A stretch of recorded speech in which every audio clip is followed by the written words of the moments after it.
The program that you run is the particular set of beliefs that you have. And usually those are in some form of language or picture or image. And so imagine you're born as potential, and then there's stuff added.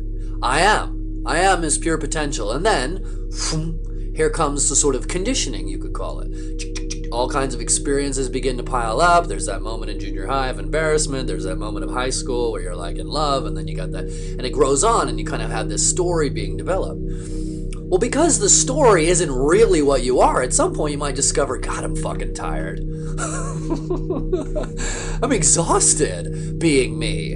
I'm lonely, I'm sad, I'm bored, I'm angry, I'm frustrated, I'm depressed, whatever it is, because I'm this limitless potential, and then I've somehow gotten caught, entangled in an entire story about what I am. I am XYZ, and that is, it's felt as a limitation because it isn't true. You are not X, Y, and Z. You are pure creative possibility. And this is the importance of being able to discover what you are.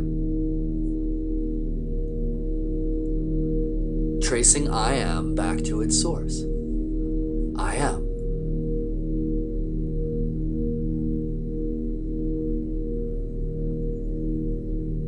This can be done with the question, who am I? Or what is I?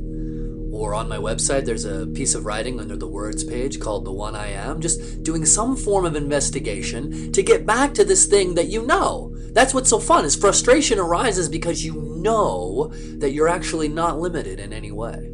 You're not bound in any way by your circumstance. You don't have to endure what looks like is your life.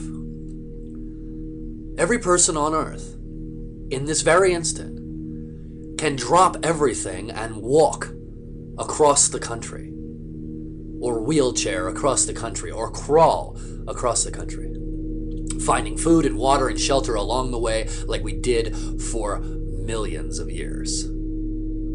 This particular idea that you're locked into your social position, you're locked into your community of friends, you're locked into your idea of yourself, is a belief that isn't true. You are no more limited now than you have ever been. And that is the usefulness of discovering what you are. You are pure potential. You are pure creativity. Tracing I am back to its source allows for a break, a rest. You can rest there as long as you like. You can be like Ramana Maharshi, resting there for 50 years, the rest of your life. Just chilling. Or, knowing what you are, you can come back into the world. Write a new program, create something different, until that falls apart, and then create something different, until that falls apart. Always being able to visit the source of you, which is constant and forever available. Now, this. Where are you coming from? It isn't a word. You're never going to be able to tell somebody about it. And you are absolutely, if you haven't discovered this already, going to be able to know what you are. To know you are a limitless possibility. Boundaryless. Qualityless.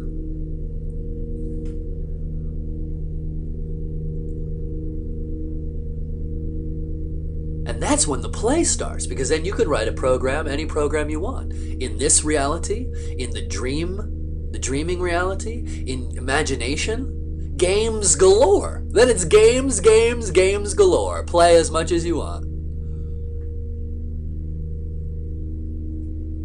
The heart seems to connect to the spaciousness, so it's pretty difficult to harm, to hurt, to intentionally cause violence or suffering.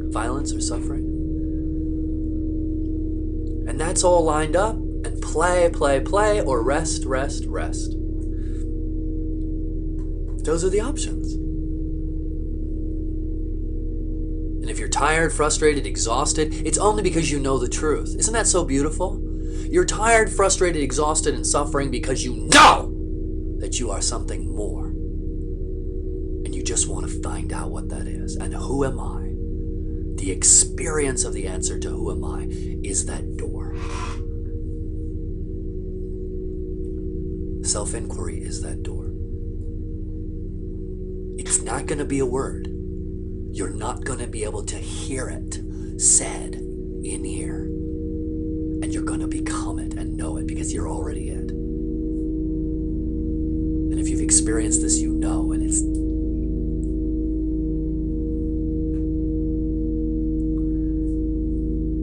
not a promise. This isn't some false, this isn't another belief.